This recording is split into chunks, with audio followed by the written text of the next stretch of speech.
বাচ্চা গুলি করো।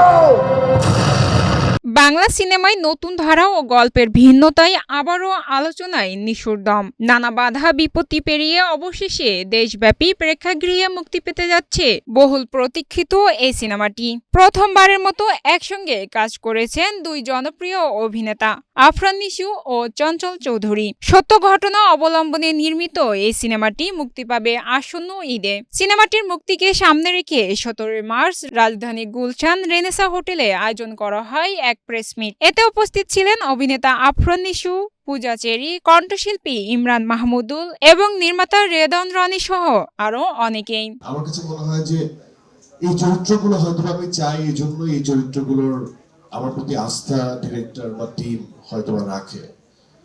আর আমি হয়তোবা this is my third film, আমার একটা ইচ্ছা আছে আমার ইন্ডাস্ট্রিকে গল্প নির্ভর হয়তোবা অনেক বেশি জনরাতে আমি কাজ হয়তোবা করছি না, বাট আমার জনরাতে ফ্লারিশ করানোর আমার এটা একটা চেষ্টা। আই এম ভেরি লাকি এবং আমি মনে করতে চাচ্ছি আমাদের সেই স্ট্রাগলের কথা, শুটিং এর কথা। এবং হঠাৎ করে কেন জানি মনে পড়লো, এই তো না আগে মানে কিছুদিন আগে শুরু করেছি, এই তো না মহরতে আর নিশু ভাই চঞ্চল ভাইয়ের নাক ধরে দম পরীক্ষা করলাম, দমের পরীক্ষা করলাম। এখন সিনেমা রিলিজের সময় হয়ে গেছে, 2 দিন পরে সিনেমা রিলিজ।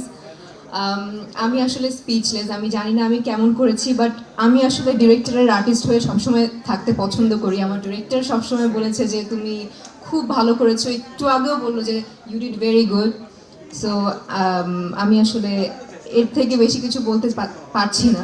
তারা প্রত্যাশা ব্যক্ত করেন দর্শকদের ভালোবাসায় দম হবে এবারের ঈদে অন্যতম আলোচিত সিনেমা। আমি শুরু থেকে একটা কথা বলছিলাম যে এই সিনেমাটা না মানে অনেক চেষ্টা করে বানানো যাবে না, অনেক টাকা থাকলেও এই সিনেমা বানানো যাবে না, অনেক মানুষ যুক্ত হলেও এই সিনেমা বানানো যাবে না।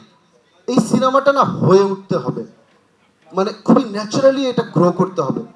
একটা জিনিস প্রকৃতিগতভাবে কিভাবে হয়ে ওঠে সবার ভালোবাসায়। তো এই সিনেমায় যারা পাত্রপাত্রী, যারা টেকনিশিয়ান, প্রত্যেকটা মানুষ যদি পরিপূর্ণ ভালোবাসা না দেয় এই সিনেমা হবে না।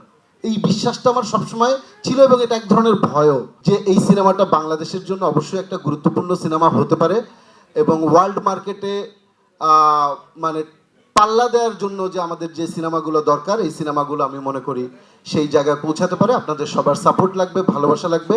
তো আমরা কোনোভাবেই এফোর্ড করতে পারবো না যদি এই সিনেমাটা পাইরেসি হয়ে যায়।